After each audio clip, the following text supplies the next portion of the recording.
యాక్చువల్గా front start చేశానండి, మళ్ళీ డౌట్ వచ్చింది. ఇది చాలా వరకు డౌట్. సెంటర్ పాయింట్ బ్లౌజ్లో ఏది స్టార్టింగ్ పొజిషన్లో ఉండదు, ఒక్కోసారి బ్యాక్ నెక్ కూడా స్టార్టింగ్ పొజిషన్లో ఉండదు.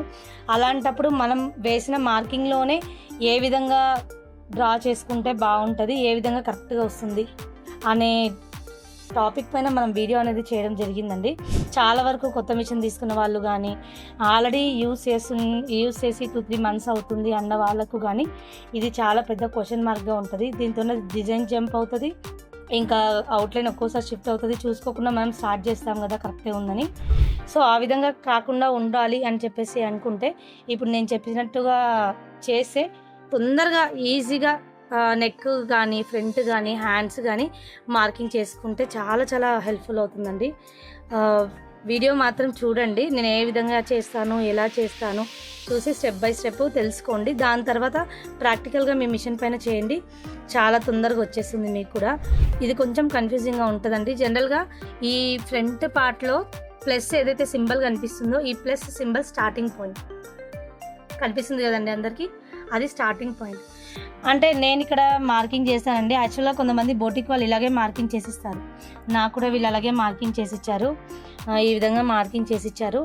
సో ఇప్పుడు నేను డిజైన్ ఇక్కడ నుంచి స్టార్ట్ చేయాలి. అంటే ఇది రెడ్ బటన్ ఉంది కదా, తెలియక చాలామంది ఏం చేస్తారంటే ఈ రెడ్ కలర్ బటన్లోకి స్టార్టింగ్ ఇలా తీసుకొని వర్క్ అనేది స్టార్ట్ చేస్తారు. సో యాక్చువల్ ప్రొసెసర్ అది కాదు. ఇలా స్టార్ట్ చేస్తే మనది ఇక్కడ నుంచి డిజైన్ ఉందండి, మనం ఇలా స్టార్ట్ చేసామనుకోండి, ఇది సెంటర్ పాయింట్ అయిపోతుంది. అంటే స్టార్టింగ్ పాయింట్ కాదు, సెంటర్ పాయింట్ అవుతుంది. అంటే డిజైన్ ఇది ఫ్రేమ్లోకి అవుట్ అయిపోయి ఎర్రర్స్ పడిపోతాయి. సో ఇలాంటప్పుడు జాగ్రత్తగా చూడాలనుకుంటే ఏం చేయాలంటే, ఇదిగోండి ఇది ప్లస్ సింబల్ ఉంది కదా, మనం ఎస్టిమేషన్తో వెళ్ళాలండి. ఫర్ ఎగ్జాంపుల్ ఇది ఫ్రంట్ కదా, ఈ ఫ్రంట్ నెక్లో అక్కడ చూపించిన సెంటర్ పాయింట్ ఇది ఉందనుకోండి. సో దీని దగ్గరికి వెళ్ళాలి. ఎస్టిమేషన్ మాత్రమే నేను ఎస్టిమేషన్గా ఇలా పెట్టుకుంటున్నానండి, ఇంత డిస్టెన్స్లో పెట్టుకుంటున్నాను. పెట్టుకున్న తర్వాత ఫస్ట్ లాక్ వేసి ఎడిట్ మోడ్లోకి వెళ్ళి డ్రైవ్ మోడ్ అనేది కన్ఫర్మ్ చేసుకోవాలండి. దాని తర్వాత వెంటనే అయిపోయింది అనుకోవద్దు, వెంటనే డిజైన్ కూడా స్టార్ట్ చేయొద్దు. ఒకసారి ఈ నిడిల్ సింబల్ ఉంది కదా, నిడిల్ సింబల్ దగ్గరికి వెళ్ళి +1 ఇక్కడ కనిపిస్తుంది కదండి ఆప్షన్. ఈ +1 అనే సింబల్ దేనికి యూజ్ చేస్తామంటే, మన స్టిచెస్ ఫార్వర్డ్ కావడం కోసం దీన్ని యూజ్ చేస్తాం. ఇది బ్యాక్ వెళ్ళడం కోసం. జనరల్గా తెలిసి ఉంటుందండి, కానీ జస్ట్ నేను మీకు చెప్తున్నాను. ఇది సెంటర్ పాయింట్, ఇది చూడాలండి. నెక్ ఇక్కడ నుంచి ఇప్పుడు స్టార్ట్ అవుతుంది. సో ఇది పాయింట్ ఎక్కడైతే ఉందో ఆ పాయింట్లోకి మనం గీసిన మార్కింగ్ సేమ్ అదే స్టార్టింగ్ పొజిషన్లో పెట్టుకోవాలి. ఇది చూసారు కదండి డిస్ప్లే, అందరూ అర్థమైందని అనుకుంటున్నానండి. ఇప్పుడు మన మిషన్లో ఏ విధంగా సెట్ చేయాలో చూద్దాం. ఇక్కడ ఉందండి ఇప్పుడు మనం చేసే స్టార్టింగ్ పాయింట్, మనం ఇక్కడ నుంచి స్టార్ట్ చేసుకోవాలి.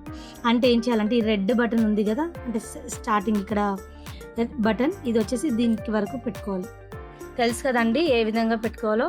ఇది తీసుకొని ఇలా స్టార్ట్ చేయాలి. ఇది ఉంది కదా, ఇది అయిపోయిన తర్వాత వెంటనే అయిపోలేదు, మళ్ళీ ఒకసారి స్క్రీన్లోకి వచ్చేసి కంప్లీట్గా మనము ఒకసారి మళ్ళీ ఏం చేయాలంటే స్టిచ్చెస్ చూసుకోవాలండి. 1 స్టెప్ బ్యాక్.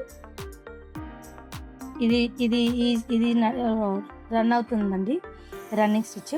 నేను ఏదైతే మార్కింగ్ పెట్టుకున్నానో కరెక్ట్గా మార్కింగ్ నుంచే వస్తుంది. సో నాకు అవసరం లేదు ఏంటంటే అడ్జస్ట్మెంట్ చేసుకోవడం. ఇప్పుడు ఒకవేళ కొంతమందికి ముందుకు వచ్చి ఉంటుంది, కొంతమందికి వెనక్కి వచ్చి ఉంటుంది.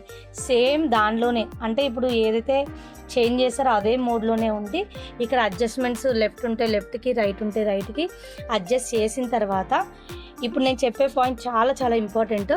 మళ్ళీ బటన్ క్లిక్ చేసుకొని కంప్లీట్గా బ్యాక్ వచ్చేయాలి.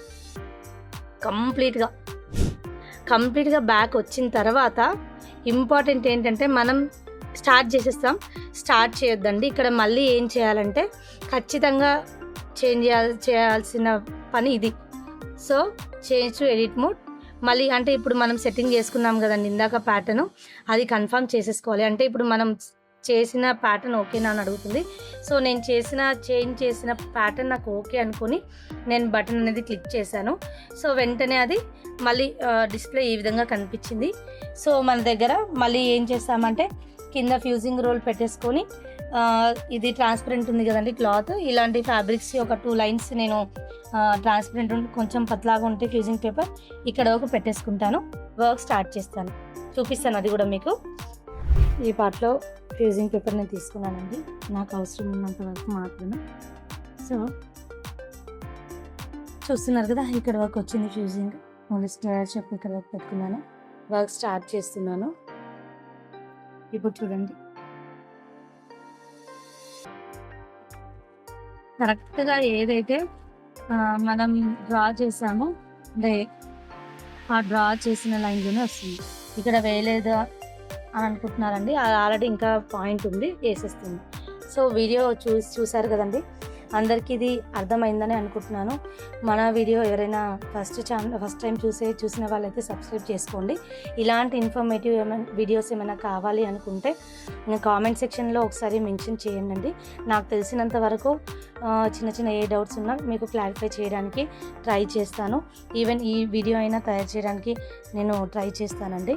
వీడియో కనుక నచ్చినట్టయితే లైక్ చేయండి, షేర్ చేయండి, సబ్స్క్రైబ్ చేసుకోవడం మర్చిపోవద్దు. Thank you.